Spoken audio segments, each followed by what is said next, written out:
Bonsoir, je suis ravi de vous accueillir pour une nouvelle conférence publique des jeudis du RHNE.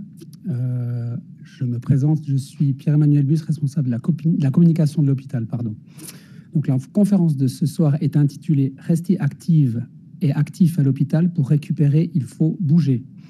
Des soins intensifs à la réadaptation en passant par les services de cardiologie, neurologie, gériatrie ou encore pneumologie, les physiothérapeutes et autres équipes soignantes mettent un point d'honneur à inciter les patients à sortir de leur lit. Rester actif ou active à l'hôpital permet de récupérer plus vite ses capacités, son autonomie et réduit les risques de complications. Même malade ou âgé, bouger est salvateur. Bonsoir. L'activité physique intra-hospitalière est recommandée par la Société suisse de médecine interne générale. C'est aussi important qu'un médicament. Elle permet en effet de conserver la masse musculaire essentielle pour se mobiliser au quotidien. Qu'entend-on par mobilisation et comment les physiothérapeutes, les équipes soignantes et les familles peuvent aider les patients? Les intervenants de ce soir vont vous répondre à toutes ces questions et à bien d'autres. Je les présente rapidement. Sur ma gauche, immédiatement, c'est Stéphanie Gérard-Matson, qui est physiothérapeute chef d'unité. C'est correct. Tout à gauche, Michael Kuchli, qui est physiothérapeute en réadaptation. Et au centre, Lucas Fasquel, qui est physiothérapeute responsable de filière respiratoire. Comme pour chaque conférence, au terme de la présentation, il y a une partie de questions-réponses et ensuite, on pourra continuer les échanges autour d'un apéritif juste à côté. Donc, je leur laisse la parole et je vous souhaite une excellente soirée.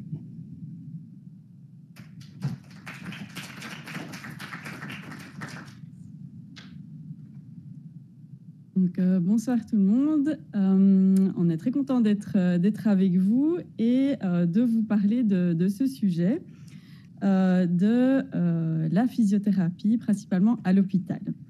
Donc moi, je vais vous parler de quelques généralités. Ensuite, mes collègues vous parleront des soins aigus, puis de la réadaptation et on terminera par un moment de questions et de discussion. Alors, on a choisi ce thème en ce mois de septembre parce qu'il s'inscrit dans le cadre des Journées mondiales de la physiothérapie, donc, qui a eu lieu le 8 septembre. Et donc, c'était l'occasion pour nous de vous expliquer un petit peu notre métier au quotidien au sein du RHNE et des différents sites de soins aigus et de réadaptation. Alors, qu'est-ce que la physiothérapie? Les activités des physiothérapeutes visent à améliorer, maintenir, restaurer la mobilité et les capacités fonctionnelles. Et c'est vraiment sur cette thématique-là qu'on a envie d'axer le focus ce soir. Vous expliquer que l'activité physique et les exercices vont permettre d'améliorer l'autonomie et le bien-être des patients. Alors, l'activité physique, elle est importante tout au long de la vie. Les physiothérapeutes vont vous aider à sortir de votre lit et à faire des exercices. Et c'est utile pour garder la souplesse, la force, l'endurance. Ça permet de rester en forme.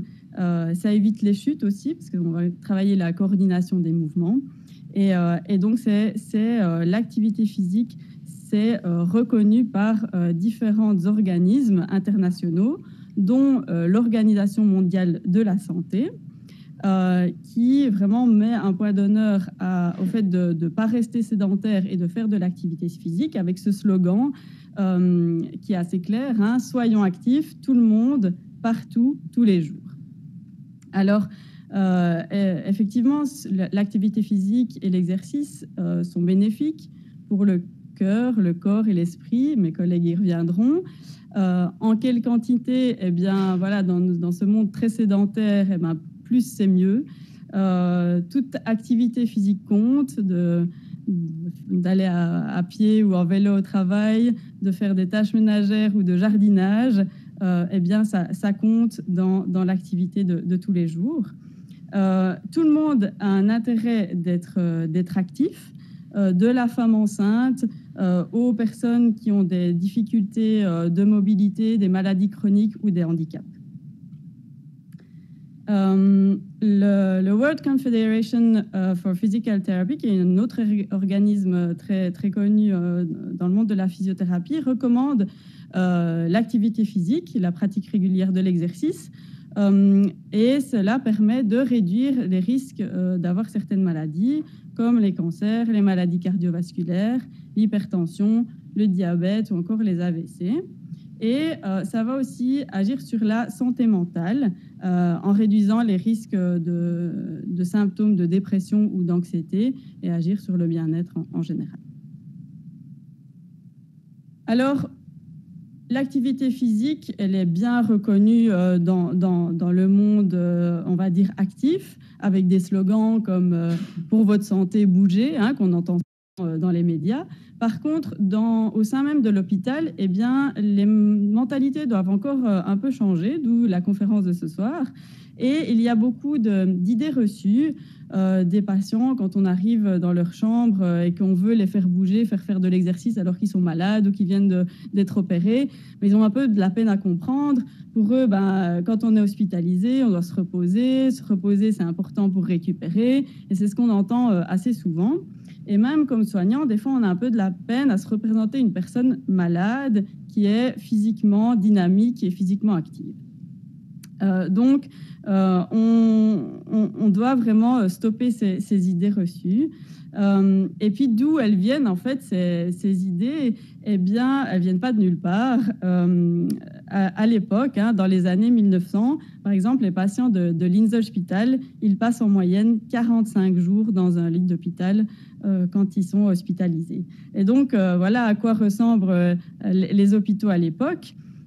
Et puis, une prescription médicale qui a un succès, c'est le Lystrict, par exemple.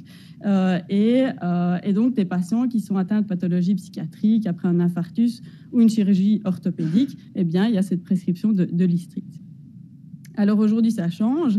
Et si on prend, par exemple, l'infarctus du myocarde, eh bien, en 1900, il restait 2 mois alité. En 1950, c'est 4 semaines. Bon, ça reste beaucoup. Aujourd'hui, quand on ne fait pas de complications et que tout va bien, après 3 jours d'hôpital, on peut sortir. Donc, on voit effectivement que ça change. Mais dès 1944, en fait, c'est la première grande recommandation qui arrive dans les grands journaux scientifiques comme le JAMA, où en fait il est recommandé, donc le médecin doit toujours considérer l'alitement complet comme une forme de thérapie très peu physiologique et définitivement dangereuse à prescrire uniquement pour des indications spécifiques et à interrompre le plus tôt possible. Et cette recommandation a perduré, bien évidemment, et aujourd'hui, elle est vraiment dans le top 5 des recommandations dans le domaine hospitalier de la Société de médecine interne générale, où ils disent que vraiment, il ne faut pas laisser des personnes âgées alité pendant leur séjour à l'hôpital. Les recommandations scientifiques évoluent. Pourquoi ? Parce qu'on fait des études, hein, et ces études ont montré que l'alitement prolongé, ça amène des complications. Des complications graves, comme les maladies thromboemboliques, les escarres, l'amyotrophie, l'ostéoporose, des fractures, des pneumonies, des infections urinaires, des constipations, du déconditionnement. Toutes ces complications vont en fait augmenter la mortalité, la durée de séjour et effectivement les coûts hospitaliers. Alors, quelques chiffres, hein. On sait que si on fait un jour d'alitement, eh bien, il faudra 3 jours pour retrouver les forces. Et si on fait 1 semaine d'alitement, il faudra 3 semaines pour récupérer. Et encore, on aura perdu 5 à 10% de la masse musculaire. D'autres chiffres qui sont parlants. Je vais avancer.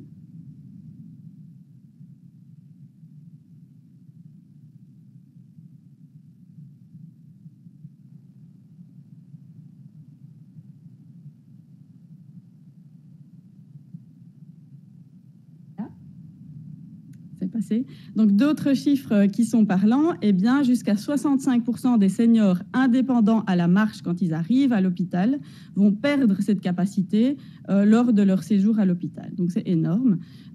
43 minutes. 43 minutes, c'est par jour. C'est le temps passé hors du lit d'hôpital chez des patients hospitalisés dans des services de médecine qui n'ont pas d'antécédents ni de démence ni de handicap majeur à la marche. Donc, c'est très peu. Donc, du coup, au RHNE, on vous fait bouger.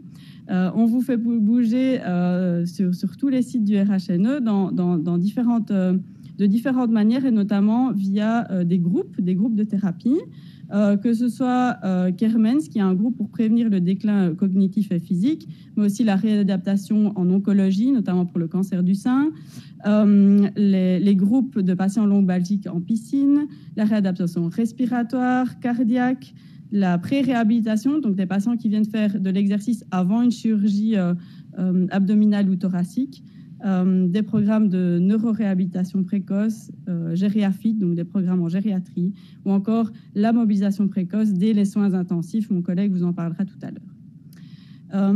Et donc, l'hôpital de nos jours, il ressemble un peu plus à ça.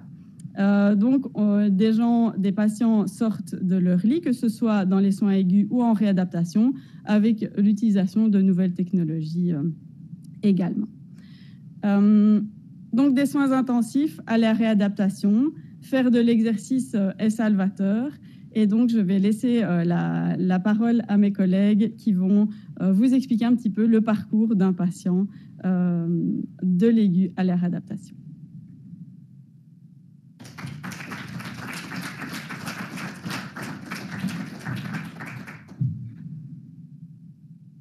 Parfait, bonsoir à tous. Donc moi, je vais surtout vous parler de la partie soins aigus, et puis mon collègue Michael enchaînera après sur la réadaptation. Donc pour vous parler de ça, je vous propose qu'on suive le parcours de Monsieur Malchance, qui, comme son nom l'indique, est plutôt poissard avec la santé. Du coup, Monsieur Malchance, il va arriver à l'hôpital en ambulance, et puis on va se rendre compte en fait qu'il est dans un état grave.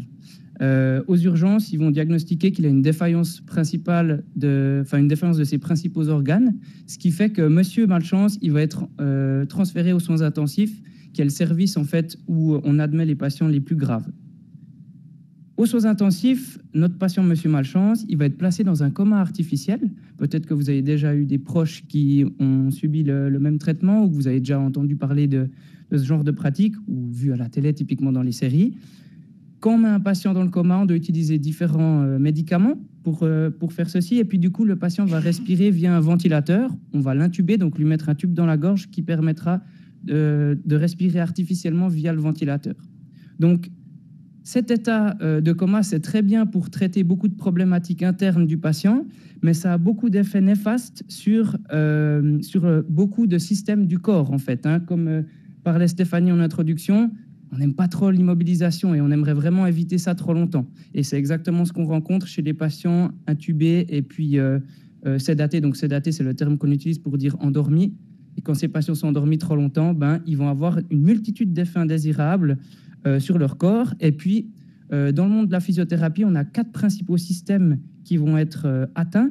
Et c'est du coup le système musculaire et osseux, le système neurologique, le système cardiaque et puis le système respiratoire. Alors, vraiment, je clarifie, ça c'est vraiment dans le cadre de la physiothérapie. Quand le patient est endormi, il y a beaucoup de répercussions sur d'autres systèmes, typiquement les reins ou encore d'autres organes.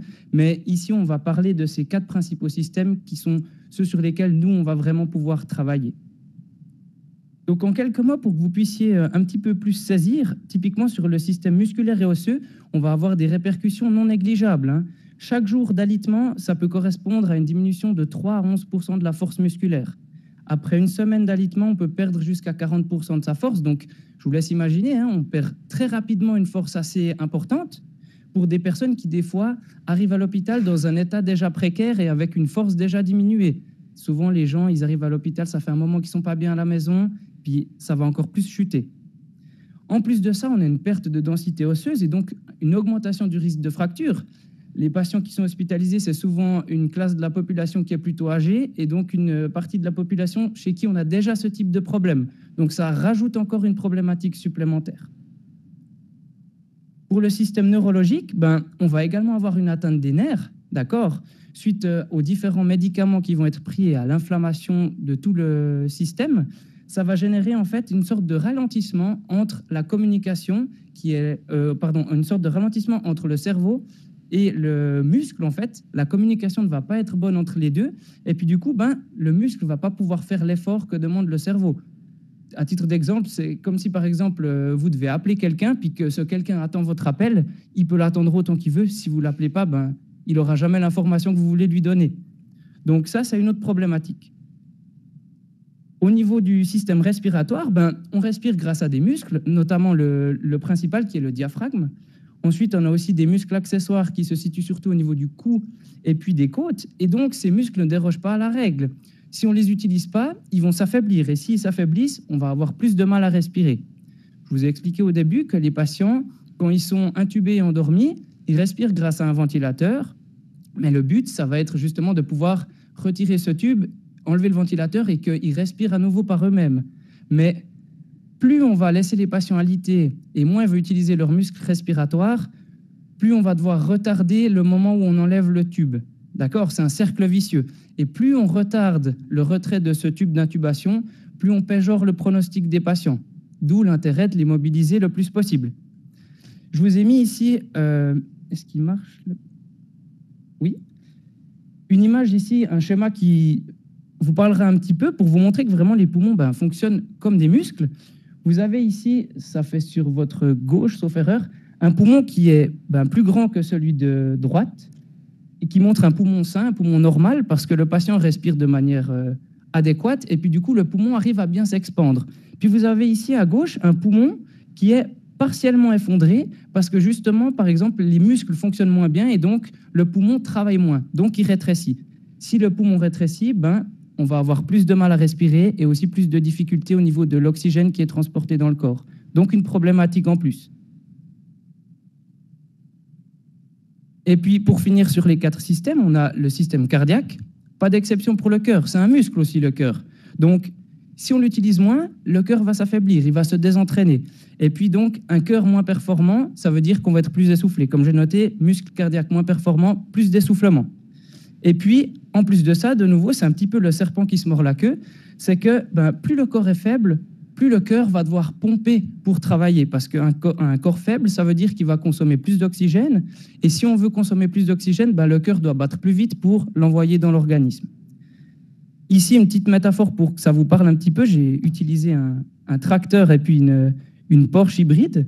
Donc, le tracteur, il est là pour schématiser en fait un cœur qui serait faible, et donc plutôt un véhicule qui est lent et qui va consommer beaucoup d'énergie, beaucoup de carburant. Et puis le but, ça va être de réentraîner justement notre patient, réentraîner son cœur pour tendre à être plutôt vers une Porsche hybride, c'est-à-dire plutôt un bolide qui va vite et qui va consommer beaucoup moins. J'ai pas de lien d'intérêt avec Porsche, mais si je regarde la conférence, je dis pas non. Donc pour vous montrer de manière un petit peu plus synthétique, vraiment le lien entre l'activité, la force et puis l'influence que ça peut avoir sur les patients, je vous propose des chiffres ici assez intéressants, qui est une étude qui a démontré en fait un lien vraiment important entre la force musculaire et puis la mortalité intra-hospitalière. Donc cette étude a utilisé ce qu'on appelle le score MRC, donc c'est un score qui permet de quantifier la force musculaire des patients. Plus on est proche de 60, plus ça veut dire qu'on a beaucoup de force. Plus on est proche de 0, plus la force est faible. Ce que vous pouvez remarquer ici, c'est que les patients les plus forts, on remarque clairement que c'est les patients qui ont eu la mortalité la plus basse, autour de 10%. Alors que plus on s'approche d'une faiblesse musculaire importante, comme ici avec un score à moins de 12, plus la mortalité augmente, avec quasiment 50% de mortalité. Ça veut dire un patient sur 2 qui meurt quand il a une force musculaire aussi faible. D'accord ? Donc, c'est beaucoup de patients qui ne sortent pas de l'hôpital si la force musculaire est trop basse. Mais alors, je vous parle de mobilisation, je vous dis qu'il faut qu'on bouge les patients rapidement. On a entendu le terme mobilisation précoce, comme l'a dit Stéphanie, mais qu'est-ce que ça veut dire ? Ce n'est pas un terme que vous avez peut-être déjà entendu, donc je pense important de le préciser. Donc déjà, le terme mobilisation, elle en a parlé un petit peu avant, c'est un terme où il y a beaucoup de définitions. Moi, j'ai choisi d'en prendre une qui ressemble un peu à autour de quoi on navigue aujourd'hui. Donc, la mobilisation, elle est définie par une série de mouvements planifiés de manière séquentielle, et puis aussi comme une activité physique suffisante pour provoquer des effets physiologiques sur les différents systèmes, justement, dont on a parlé juste avant. Et puis, précoce, ça veut dire quand ? De quel laps de temps on parle ? Ben, il y a aussi plusieurs définitions. Pas vraiment de consensus dans les différentes études, mais on parle plus précisément de entre 1 à 3 jours, commencer la mobilisation là autour. C'est pas toujours très clair, mais en tout cas, il y a un consensus qui est, lui, clair et établi, et il n'y a pas mieux qu'Alain pour le dire, c'est que les patients, il faut les mobiliser aussi vite que possible, mais aussi lentement que nécessaire. Donc, ce que j'entends par là, c'est qu'il peut y avoir des patients qui arrivent à l'hôpital et on peut les mobiliser après 1 heure seulement d'hospitalisation, mais il faut aussi prendre en compte les patients les plus complexes, chez qui il faudrait, dans des cas très particuliers, peut-être avoir une mesure d'alitement de quelques heures ou quelques jours, et seulement après quoi, on pourrait commencer à les mobiliser. Mais le but, c'est, dès qu'on peut, on fait. Ici, un tableau qui peut paraître assez illisible, mais c'était juste pour vous montrer qu'en fait, c'est quelque chose, la mobilisation précoce, qui est déjà très ancrée dans nos pratiques. C'est une étude, en fait, qui avait comparé ici en haut, est-ce qu'il fonctionne toujours ? Oui. Ici en haut, qui avait comparé, en fait, de la mobilisation dite justement précoce avec une prise en charge dite standard chez d'autres patients. Et en fait, ce que je voulais vous montrer, c'est que dans la prise en charge standard, on se rend compte qu'ici, au 4e jour, en fait, il y a déjà 50% des patients qui sont mobilisés. Et ici, il y en a un petit peu plus, donc environ 60. Donc, ce qu'on peut se dire, c'est qu'en fait, même dans une prise en charge dite standard, il y a déjà de la mobilisation, entre guillemets, précoce. On bouge les patients de plus en plus vite. Donc, bouger, c'est bien. Mobiliser les patients, il faut, mais il faut le faire en équipe. C'est très important. On a parlé de la physiothérapie, des journées mondiales de la physiothérapie, mais je tiens vraiment à préciser que c'est un travail interdisciplinaire et que, oui, c'est vrai, on accorde souvent la mobilisation avec les physiothérapeutes, le mouvement avec les physiothérapeutes, mais ça, on ne peut pas le faire sans nos autres collègues. C'est vraiment quelque chose qui doit se faire ensemble et pas seulement entre les professionnels de santé. Vous, si un jour vous êtes patient, il faut vraiment que vous soyez acteur de votre traitement, d'accord ? Que vous soyez au clair avec le fait que la mobilisation, ça va vous aider, vous faire progresser. Et si vous êtes le frère, la sœur, l'oncle, la tante, le fils, la fille d'un patient, les proches jouent aussi un rôle énorme dans la mobilisation des patients. D'accord ? Vous avez vu, je l'ai mis en plus à un endroit assez stratégique. Les proches, ils vont vraiment avoir un rôle très important. On est souvent confronté à des patients qui sont dans le refus, qui sont avec la mentalité dont parlait Stéphanie, que quand on est à l'hôpital, il faut se reposer, etc. Et puis, si personne n'a pu les confronter à ces fausses idées, ils ne vont pas forcément avoir envie de changer d'avis. Donc, c'est à vous aussi, en tant que proche, d'être un petit peu les ambassadeurs de la mobilisation et de ses bienfaits. Donc, maintenant, pour un petit peu vous illustrer tout ce dont je vous parle, je vous propose de voir un petit peu les différents moyens de mobilisation qu'on a pour commencer aux soins intensifs. Donc ici, on a mon collègue Damien, que je remercie, qui est présent, qui en fait propose aux patients d'effectuer des exercices au lit. Donc on appelle ça de la mobilisation active assistée. Pourquoi ce terme ? Active parce que le patient fait les mouvements, mais assisté parce qu'il n'est certainement pas capable de faire les mouvements tout seul, donc il y a une aide physique de mon collègue. Donc ici, les mouvements avec les jambes, et puis ici, plutôt avec les bras. Ensuite, pour les autres patients qui devraient plutôt rester au lit ou qu'on a encore du mal à sortir du lit, on a ce qu'on appelle un motomède, qui est simplement un vélo couché, et puis donc qui permet de faire travailler les jambes des patients.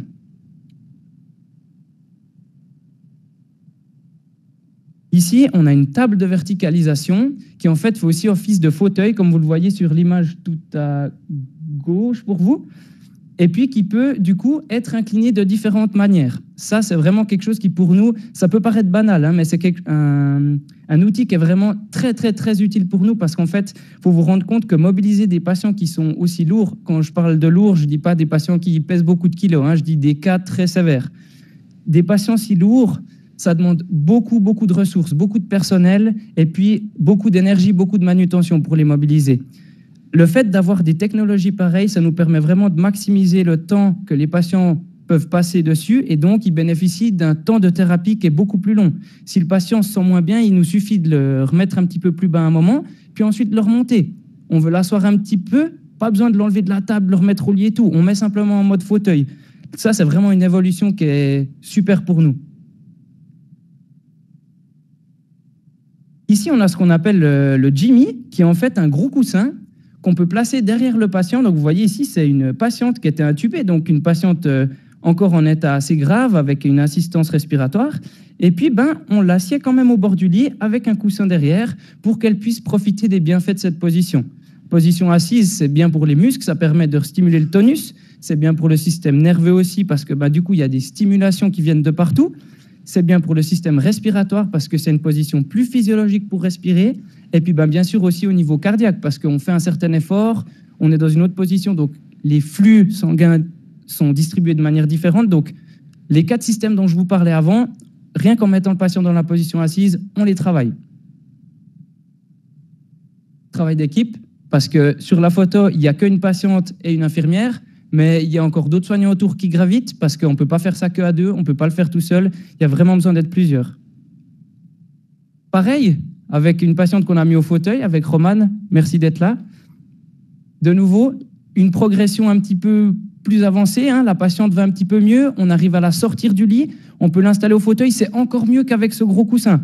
Maintenant, de nouveau, ça demande encore plus de manutention, il faut la sortir du lit, il faut plus de sécurité, etc. Mais on avance, travail d'équipe. Le chemin suit son cours, une autre patiente, toujours intubée, toujours assistance respiratoire, donc la patiente est quand même encore assez grave, et puis on peut quand même la faire marcher. N'est-ce pas, Bastien? Tu te rappelles très bien. Et puis, je trouve que cette photo, en fait, elle montre vraiment ce que je vous disais sur le travail interdisciplinaire.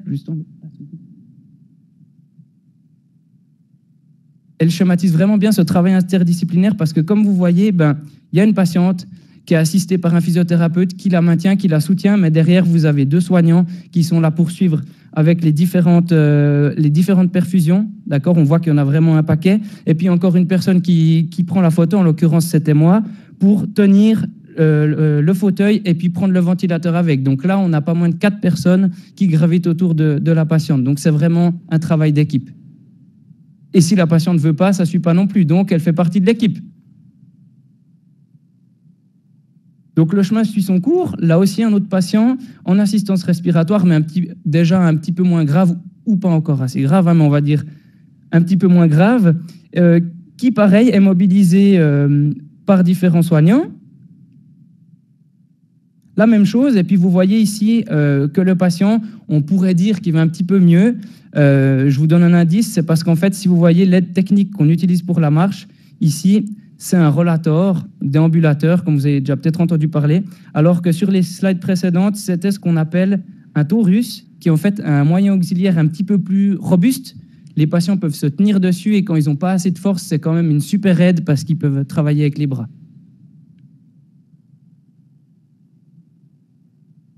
Et puis ici, 2 collègues qui pratiquent un bord de lit avec un patient. Donc, ça revient un petit peu au même que le gros coussin dans le dos, à la simple différence que du coup, ça demande plus de monde parce que le patient, on ne peut pas le laisser seul. Et en plus de ça, on peut travailler activement avec le patient. La collègue de derrière peut stimuler le patient au redressement, ce qu'on peut moins faire quand le patient est, entre guillemets, bien installé dans son fauteuil de lit. Voilà. Encore une fois, travail d'équipe. Donc, bien heureusement, tous les patients ne passent pas par les soins intensifs, on est bien content. Des fois, les patients, ils arrivent aux urgences et ils vont directement être dirigés vers les services de l'étage, c'est-à-dire que ce soit en médecine, chirurgie, gynécologie, etc. Mais les principes sont les mêmes, d'accord? Vous venez à l'hôpital, on veut vous sortir du lit le plus vite possible. Et du coup, à l'étage, on a également différents moyens pour mobiliser les patients. Déjà, pour les plus autonomes, peut-être que vous avez déjà vu ça, ça c'est dans le couloir de médecine, on a une sorte de parcours vita que les patients peuvent faire en toute autonomie. On a un espace dédié pour réentraîner les patients, avec ici, vous le voyez tout à droite, un motomètre, c'est la même façon de fonctionner que celui que vous avez vu dans le lit, sauf que là, on le fait assis, et ça peut être utilisé pour les bras ou pour les jambes. Et puis, on a aussi un espace dédié pour le renforcement, avec des haltères, une barre, des balles, tout ce qu'il faut. Puis bien sûr, on a aussi notre salle de gym à notre étage dont Stéphanie parlait, où on a les thérapies de groupe, etc., qui est bien équipée. Et puis enfin, notre salle réservée à la rééducation neurologique, dans laquelle on a un tapis qui est un petit peu spécial. C'est un tapis roulant équipé d'un harnais, comme vous voyez, suspendu au-dessus.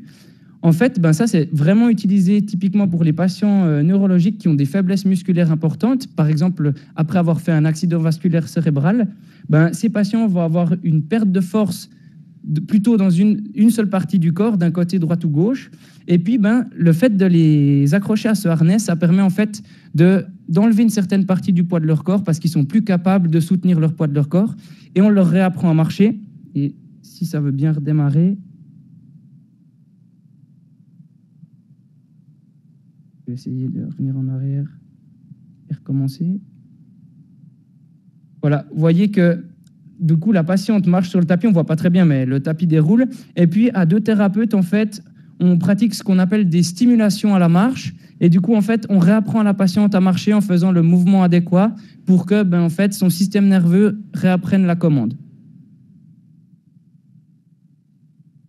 Donc, encore une fois, travail d'équipe, bouger c'est bien, toujours bouger le plus possible, mais c'est bien beau de le faire, comme je disais, quand il y a le physiothérapeute, mais ça ne s'arrête pas là, d'accord? Et c'est encore plus pour ça que c'est un travail d'équipe, parce que tous les gestes du quotidien, ils comptent.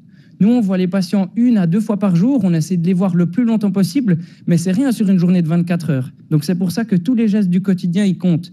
Typiquement, le matin, faire la toilette à la salle de bain, bien assis avec l'aide-soignante au lieu de le faire au lit. S'installer à la table pour prendre les repas. Se mettre au fauteuil pour regarder la télé ou alors pour lire un bouquin au lieu de rester dans le lit. Vraiment, ou simplement pour discuter avec son voisin de chambre. Privilégier de faire tous les déplacements avec une aide physique si besoin, au lieu de les faire avec un fauteuil. Par exemple, si une fois vous venez rendre visite à quelqu'un, vous voulez aller boire un café avec lui ou elle à la cafétéria, si la personne est capable, vous lui proposez d'aller à pied. Et vous prenez le fauteuil avec, au cas où la personne n'est pas très sûre, d'accord? Mais privilégier tous les déplacements le plus possible en étant actif. Encore une fois, travail d'équipe. Voilà. Et puis, une fois qu'on a fait tout ça, qu'on a fait vraiment ce travail d'équipe, que tout le monde a donné le meilleur de soi-même, qu'est-ce qu'on fait? Le patient, on voit que il a quand même bien progressé. On était là, il n'était pas bien. Et puis, on a bien grimpé. Il y a eu quelques hauts, quelques bas, mais il est là, puis là, il commence à être content. Donc là, en général, il y a 2 stratégies. Soit le patient, il rentre chez lui, soit il n'est encore pas tout à fait retrouvé toute son autonomie, puis il va faire un petit séjour en réadaptation. Et puis, c'est ce dont Michael va vous parler. Et puis, je vais juste, du coup, conclure ma partie avec cette petite image pour simplement vous véhiculer le dernier message qui est que dès l'aube de l'hospitalisation, il faut commencer à se mobiliser pour essayer de limiter vraiment toutes les complications qui peuvent survenir sur les différents systèmes dont on a parlé. Merci.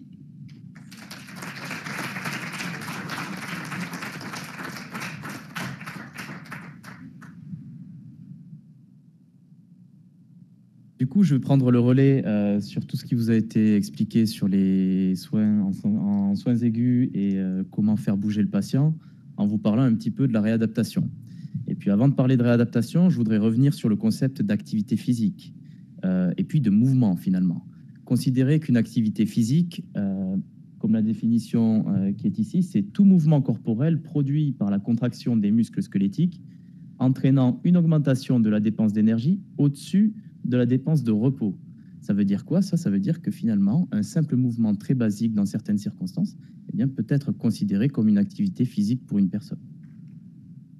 Je voulais illustrer à travers différentes images, c'est-à-dire que ça peut être tout à fait une immobilisation précoce au lit avec un élastique, ou bien du renforcement un peu plus encadré sur le motomède, comme une promenade en Nordic Walking. Et puis, cette activité physique, j'aime bien utiliser ce terme parce qu'elle apporte beaucoup de bénéfices. Ça a déjà été abordé par Stéphanie avant, ça a été relayé encore par Lucas. Et puis, aujourd'hui, on sait que ça a beaucoup d'avantages en matière de prévention. Tous les chiffres qui sont affichés là, en fait, sont associés aux recommandations de l'Organisme mondial de la santé concernant l'activité physique. On retrouve un petit peu tout ce qui a été dit sur la densité osseuse avec un chiffre sur les fractures, sur les maladies cardiovasculaires, mais aussi sur d'autres choses comme la dépression, l'hypertension ou même le déclin cognitif. Donc, grâce à l'activité physique, on va réussir à avoir un impact sur toutes ces sphères-là. En matière de recommandations, de quoi on parle concrètement? Sur une semaine, combien de temps il faudrait bouger, à quelle intensité, qu'est-ce qu'il faudrait faire? Eh bien, finalement, ça, c'est assez délimité. Les études parlent, pour une activité physique modérée, de 150 minutes d'activité par semaine. Et puis, il y a une première règle qui serait de le faire 2 fois par semaine, et une deuxième qui serait qu'on comptabilise à partir de 10 minutes d'activité physique. Donc, finalement, le moindre déplacement au quotidien, ne serait-ce que de prendre les escaliers ou de marcher pour aller au travail le matin, peut correspondre finalement à cette quantité de minutes nécessaires pour avoir un impact favorable sur l'organisme, comme on l'a vu sur la dia précédente. Donc, de manière tout à fait concrète, si quelqu'un qui doit travailler 5 jours par semaine devrait, par exemple, aller à pied 15 minutes le matin et revenir du travail, et ce serait parfaitement suffisant finalement.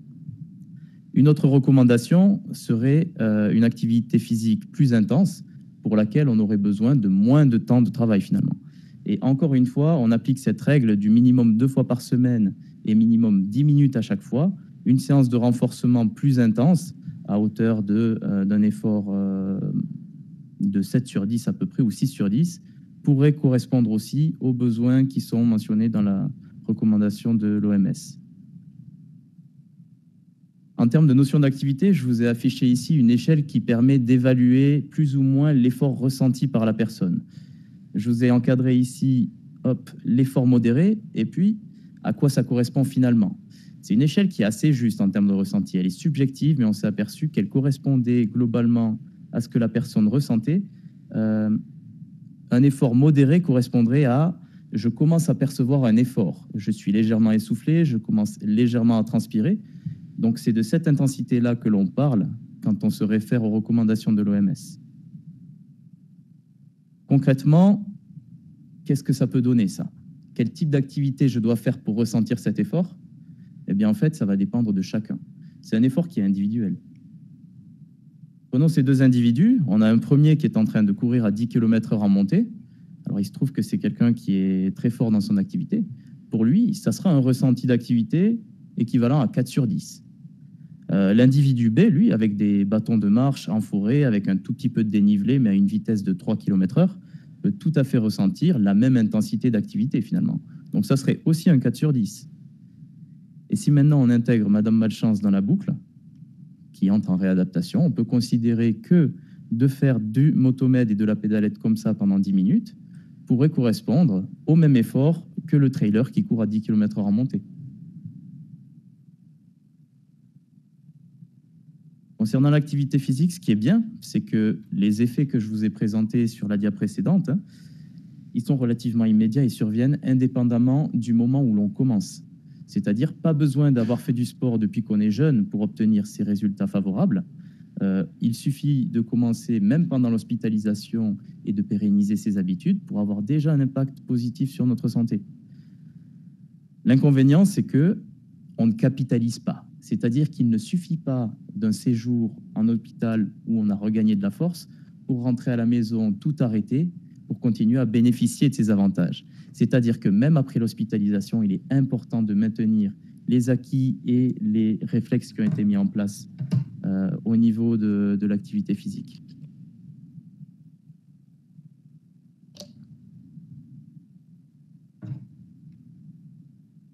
Donc faire, c'est bien.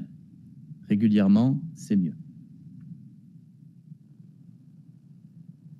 Parmi les impacts favorables qu'on a pu voir sur la dia qui réunissait un petit peu tous les avantages de l'activité physique, l'impact sur la santé cognitive. Il se trouve que le mouvement stimule différentes parties du cerveau. Il entraîne une production d'une substance qui va permettre de favoriser la mémoire, l'apprentissage et la concentration. Donc l'activité physique n'est pas seulement bénéfique pour les muscles et le mouvement, mais aussi pour lutter contre le déclin cognitif. Et de la même manière que l'on va avoir les recommandations sur les muscles, on va l'avoir aussi sur la santé cognitive. C'est-à-dire que les mêmes recommandations en termes de minutes d'exercice que je vous ai montré avant sont tout à fait valables pour lutter contre le déclin cognitif. Et puis en réadaptation, on va prendre le relais un petit peu sur les exercices qui ont été montrés avant, mais avec des patients qui seront plus stables au niveau de leur santé. C'est-à-dire qu'on va pouvoir se permettre de pousser un tout petit peu plus dans les efforts physiques, tout en considérant voilà, que le mouvement reste déjà une forme d'activité physique. On va adapter aux besoins de la personne et à ses capacités. On va travailler la mobilité, l'endurance, la force, la proprioception, donc l'équilibre, la conscience du corps dans l'espace, pour viser des capacités fonctionnelles. En collaboration avec les autres professionnels de santé qui sont autour du patient, les ergothérapeutes, les neuropsychologues, les nutritionnistes, on va viser un objectif commun qui est de récupérer ses capacités fonctionnelles. Néanmoins, tout ce qui va être travaillé de manière isolée en physio va avoir un impact sur des objectifs beaucoup plus généraux et concrets dans la vie du patient.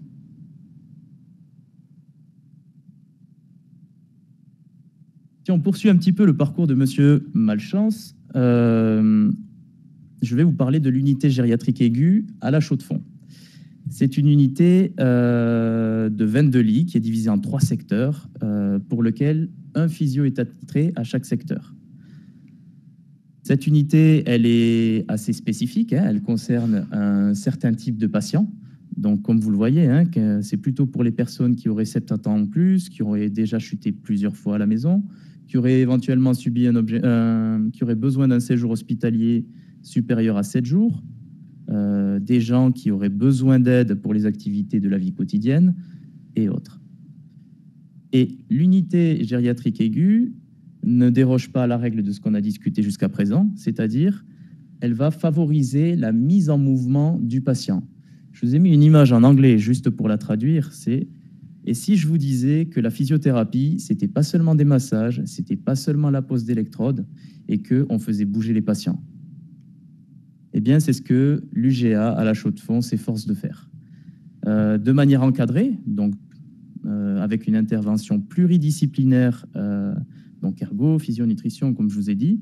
Sur les 7 premiers jours d'hospitalisation, il y a 10 thérapies qui sont mises en place. Ces thérapies, elles peuvent servir à bilanter déjà les capacités en termes d'équilibre, de force, d'endurance du patient. Elles peuvent servir aussi à éduquer le patient à réaliser des exercices en autonomie. Et il y a aussi, en parallèle de ces thérapies individuelles, un groupe par semaine qui est effectué pour stimuler encore plus les patients.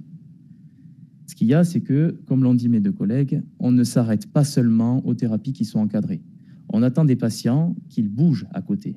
Chaque minute de thérapie qui peut être ajoutée à ce que le patient va faire, et que ce soit de l'activité physique ou de la séance encadrée, est bon à prendre. C'est pourquoi, dans cette unité-là, il y a du matériel qui est à disposition, du matériel de renforcement. Et puis, comme vous le voyez là, sur cette image qui est encore en anglais, je suis désolé, j'ai oublié quelle couleur d'élastique je devais utiliser. Eh bien, ça, c'est pour illustrer, voilà, que c'est encadré par les physiothérapeutes et les autres professionnels de santé, mais que les patients sont invités à aller par eux-mêmes bouger entre les thérapies, les soirs, les week-ends, le plus possible. D'autres moyens sont mis à disposition des patients pour pouvoir bouger justement dans les moments un peu creux de leur réadaptation. Ça va être le motomètre, comme on a vu tout à l'heure, avec lequel on peut pédaler avec les bras ou avec les jambes. Mais également, un parcours de santé a été mis en place dans les couloirs de l'unité pour que le patient puisse se mobiliser par lui-même. Je vous ai mis en photo une affiche qui le représente, à savoir que dans le corridor justement de cette unité, le patient est invité à y aller par lui-même, mais je vais faire la parallèle avec ce que Lucas a expliqué tout à l'heure. C'est que les familles et les proches ont un rôle important pour stimuler les patients à sortir du lit. Il est possible, quand on est hospitalisé dans une unité comme celle-ci, qu'on ait un petit peu peur d'aller se risquer dans le corridor à faire des exercices, qu'on n'ose pas sortir du lit. Et c'est là aussi que les proches ont un rôle majeur dans la réhabilitation du patient. Il faut motiver, il faut vraiment s'investir quand on vient, comme disait Lucas, accompagner, quitte à sécuriser avec un fauteuil roulant à partir du moment où il n'y a pas de risque de chute évident, hein, mais mobiliser le patient au maximum, l'accompagner à faire ce qu'il est déjà capable de faire. Pour vous donner un ordre d'idée, voilà, de ce qui est dans ce parcours de santé, il y a principalement de la marche à faire, donc pour travailler l'endurance, et puis des exercices de force, d'équilibre, de proprioception, donc tout ce dont le patient a besoin pour continuer les progrès qu'il aura fait déjà en soins aigus et se rapprocher le plus possible de son autonomie pour la fin de l'hospitalisation. Donc l'unité de gériatrie en soins aigus, elle se situe à La Chaux-de-Fonds sur site de soins aigus. Je vais vous parler maintenant des sites de réadaptation, et puis le premier, c'est celui avec la belle piscine. Je ne sais pas si j'ai besoin de vous dire où il est. Il est au Val-de-Rue à Landayeux, avec un joli jardin thérapeutique. Et à Landayeux, l'accent a été mis beaucoup sur les thérapies de groupe pour augmenter la participation du patient. On a la chance d'avoir des structures qui nous permettent de solliciter de grands groupes de patients, et je vous ai mis sur l'image ici un aperçu de ce que représentait le planning des groupes seulement. Il ne s'agit pas là du planning d'un patient, il s'agit uniquement des groupes qui sont organisés. On a des groupes en piscine, des groupes fitness, coordination, motomède, prévention des chutes, marche en extérieur. Tous ces groupes-là, il vous faut imaginer qu'ils sont encadrés par un physiothérapeute qui aura reçu les consignes de physiothérapeutes référents qui auraient déjà donné des exercices spécifiques aux patients et qu'il reproduirait dans ces groupes. Évidemment, en centre de réadaptation, on ne peut pas passer à côté des thérapies individuelles. 1 à 2 fois par jour, le patient est pris en soins individuels et comme à l'UGA, une batterie de bilan est faite concernant la force, l'endurance, les risques de chute, l'équilibre. Et ce sont tous des bilans qui sont consultables déjà depuis les soins aigus en réadaptation. Et puis, il existe aussi maintenant à Landayeux un parcours santé qui a été mis en place récemment pour répondre justement à ces besoins de faire bouger le patient par lui-même.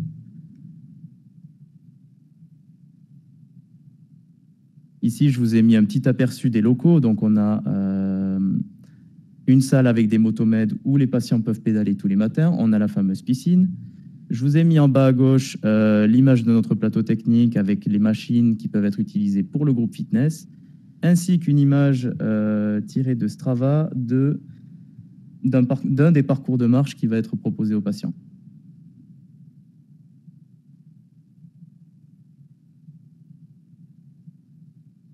Le fameux parcours de santé qui a été élaboré en UGA, il a été repris par mes collègues physio, mais aussi en interdisciplinaire avec les logopédistes, les neuropsychologistes, ainsi que les ergothérapeutes.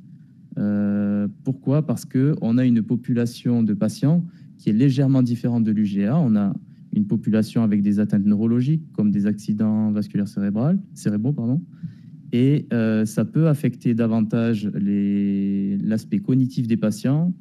Et mes collègues ont réfléchi justement pour intégrer davantage de tâches cognitives à ce parcours de santé.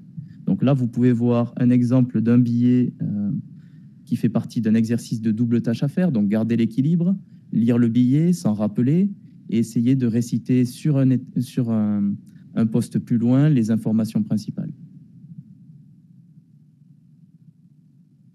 On a également intégré des exercices en double tâche pour stimuler cognitivement les patients.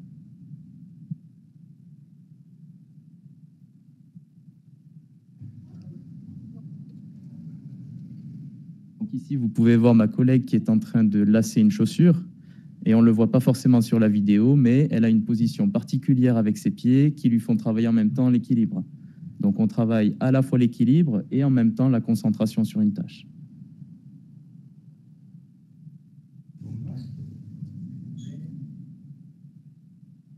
Un autre exercice, voilà, sera de travailler en double tâche également des mouvements d'amplitude plus grande. Donc, travailler l'équilibre tout en ayant une tâche à respecter.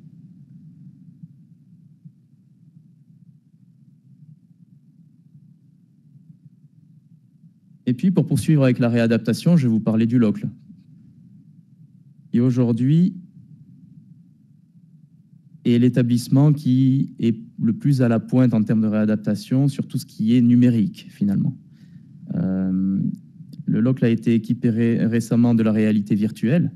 qui a différents avantages, hein. Ça peut être utilisé sur différents patients, finalement. On peut travailler le système vestibulaire, donc tout le système de l'équilibre, sur les patients avec des atteintes neurologiques également, mais ça peut tout à fait être utilisé aussi pour des patients avec des problématiques orthopédiques comme rhumatologiques. L'objectif de cet appareil est de stimuler beaucoup les patients. Il vous faut imaginer que c'est un casque que l'on va poser sur les yeux et qui va reproduire une réalité virtuelle. C'est-à-dire que lorsque vous allez tourner la tête, vous allez pouvoir voir le décor se déplacer en même temps que votre tête, comme si vous regardiez à droite et que vous voyez le mur. L'avantage que l'on va avoir, c'est qu'on va pouvoir reproduire des exercices comme par exemple lancer une balle et la rattraper, puisqu'il y a des capteurs que la personne tient dans la main, donc on le voit un tout petit peu ici, qui va identifier un petit peu la position des bras dans l'espace et faire interagir finalement avec ce qui est visualisé dans le casque. Au milieu, vous pourrez voir le robot lambda. C'est un appareil de renforcement, de mobilisation assistée, pour lequel on va avoir un écran qui va donner une idée un petit peu de la participation de chaque jambe. C'est-à-dire que ça pourra être une aide pour identifier sur une jambe en cours de réadaptation quel déficit de force il peut y avoir par rapport à l'autre. Ça permet aussi de réaliser le mouvement que l'on est en train de réaliser. Et il y a forcément des manières ludiques de travailler ces choses-là, ce qui augmente la participation du patient qui est parfois démotivé en réadaptation à faire ses exercices et à continuer à progresser. Le lock est également équipé en motomètre comme les autres sites qui permet de travailler sur l'endurance et la force. Une intervention quotidienne d'1 à 2 fois par semaine, un petit peu comme à l'Andeyeux finalement. Des thérapies de groupe qui sont organisées également, donc avec un groupe prévention des chutes qui est aussi en place au Val-de-Rue et un groupe gym. L'avantage qu'il va y avoir également au LOCL, c'est que pour favoriser la poursuite justement de la mobilisation du patient, il y a des haltères et du matériel de renforcement qui est mis à disposition du patient. C'est-à-dire qu'un patient qui va au préalable avoir déjà vu avec son physio des exercices qui pourront être réalisés avec les haltères pourra sur son temps libre et sur prescription du physio, retourner utiliser ses poids et compléter les séances qu'il aura eues dans la journée pour continuer à ajouter du temps d'activité physique et promouvoir sa réadaptation. Évidemment, comme à l'UGA et comme à l'Andeyeux, le parcours santé est mis en place, donc tout à fait possible de continuer le soir et les week-ends sur les temps où il n'y a pas de thérapie à se mobiliser.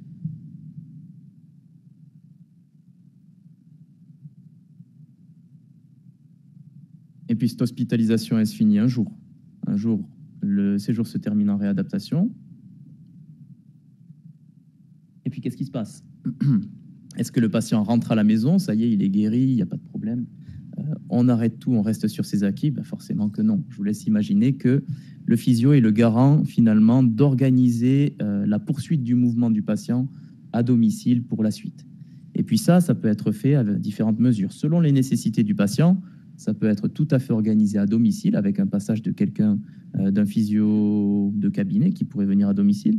Ça peut être organisé dans le quartier de la personne directement dans le cabinet ou même auprès des thérapeutes qui se sont occupés de lui pendant le séjour hospitalier directement, soit dans les centres de réadaptation, soit à Portales. Je veux dire, il y a des possibilités de faire un suivi ambulatoire.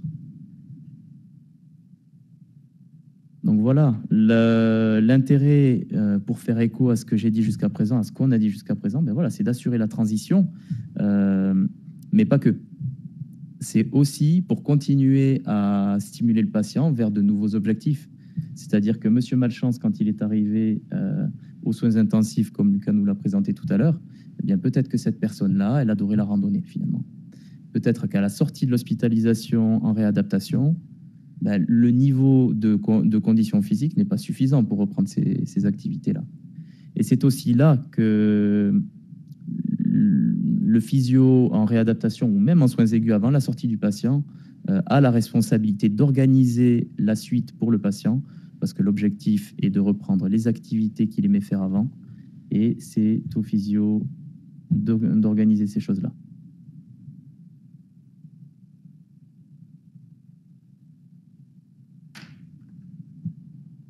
vous ai mis une petite image d'un patient qui se plaint de ne pas être très bien et qu'il y a vraiment 99% de chances qu'il ne fasse pas la thérapie aujourd'hui. Ça, c'est des situations qui sont assez fréquentes durant l'hospitalisation. Des patients qui sont en souffrance, qui sont fatigués. Sachez que nous, en tant que thérapeute, on se bat chaque jour. Savoir que s'il y a une seule chance de le sortir du lit et de l'aider à progresser, eh bien, on va le faire. Tout ce qu'il faut retenir de cette intervention, je dirais que c'est qu'il n'est jamais trop tard pour commencer le mouvement, pour commencer l'activité physique. Les bénéfices sont immédiats, donc c'est jamais trop tard pour commencer. Et surtout, c'est important de les poursuivre par la suite.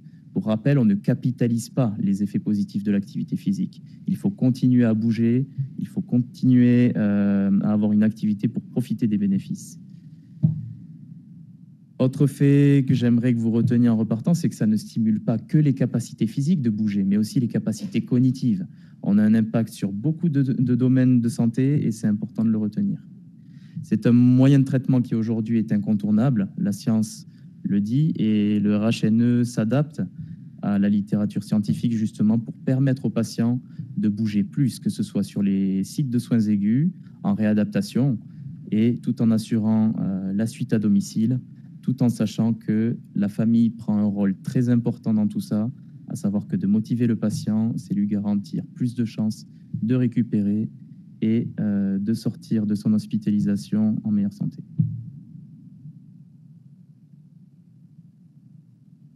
Voilà. Merci pour votre attention.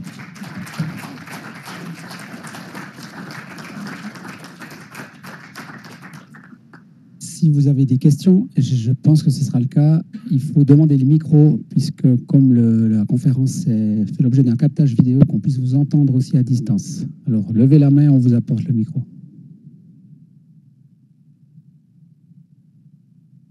Pas de questions. Ce serait une première.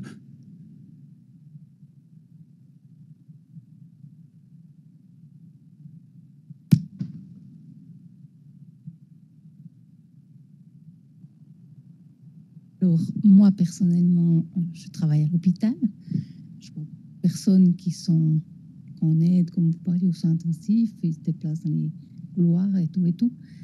Je me dis que des fois, à la maison, il n'y a pas forcément toujours les personnes qui ont le temps avec la famille qui travaille ou qui vont promener les patients comme ça. Mais tout ce que j'ai vu ce soir, je trouve que vous faites un travail magnifique. Simplement, après, il faut que le patient ait aussi la volonté, lui, de participer et puis de faire quelques pas.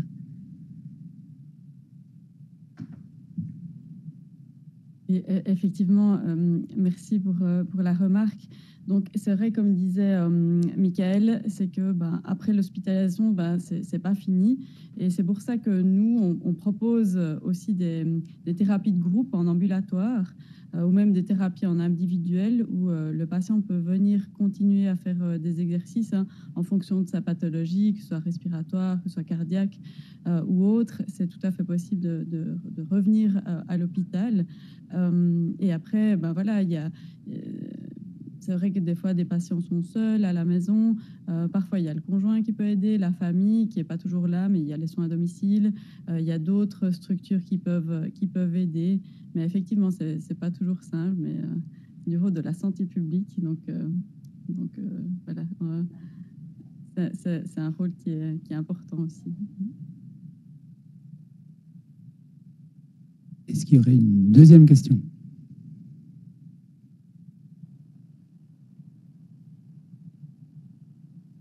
Remarque. Moi, j'ai eu un accident la veille de Noël. J'ai fait 15 jours à Portales et puis un mois à Landayeux. À Landayeux, j'avais le matin et l'après-midi des soins avec le physio.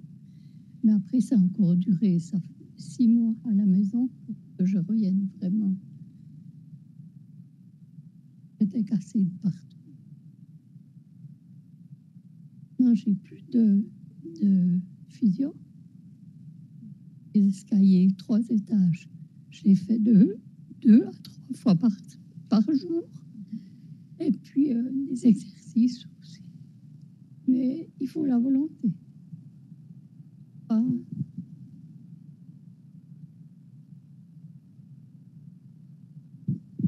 Mais je me remercie pour votre intervention et puis je trouve que c'est très juste ce que vous partagez comme expérience. Sortir d'une hospitalisation où on a été accompagné, où on nous a dit quoi faire le matin, à quelle heure aller en thérapie, à quel moment on travaillait les escaliers, peut-être à quel moment on allait marcher, à quel moment on faisait du fitness. Ça aide beaucoup. Maintenant, quand on est à la maison, c'est vrai qu'on peut avoir ce sentiment d'être démuni, même s'il doit y avoir un passage d'un physio 2 fois par semaine. Le reste du temps est probablement long. Et déjà, je vous félicite de vous être imposé cette rigueur à vous-même, hein, d'avoir continué. Mais à travers la notion de mouvement que je décrivais tout à l'heure, eh bien, en fait, que l'on fasse du vélo, que l'on fasse les escaliers, que l'on jardine, que l'on fasse quelque activité que ce soit, on bouge, on est en mouvement et c'est déjà une activité physique. Et toute activité physique est bonne à prendre. Donc moi, je peux juste vous féliciter d'avoir donné la suite à ce que vous avez pu gagner, récupérer en réadaptation et jusqu'où vous en êtes arrivé aujourd'hui.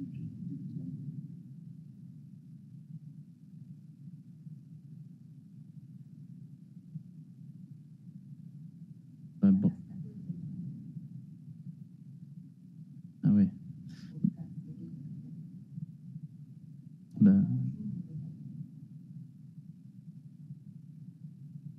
Mhm.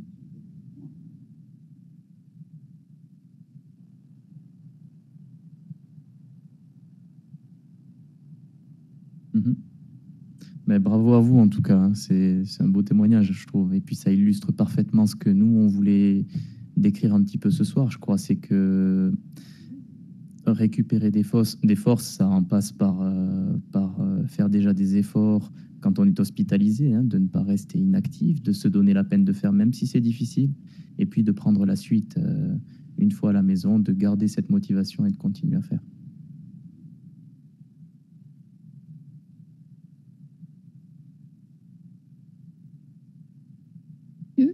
je vais plus jamais remarcher.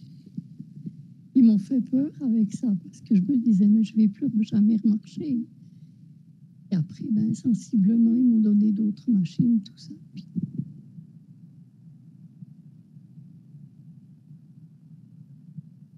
Merci beaucoup.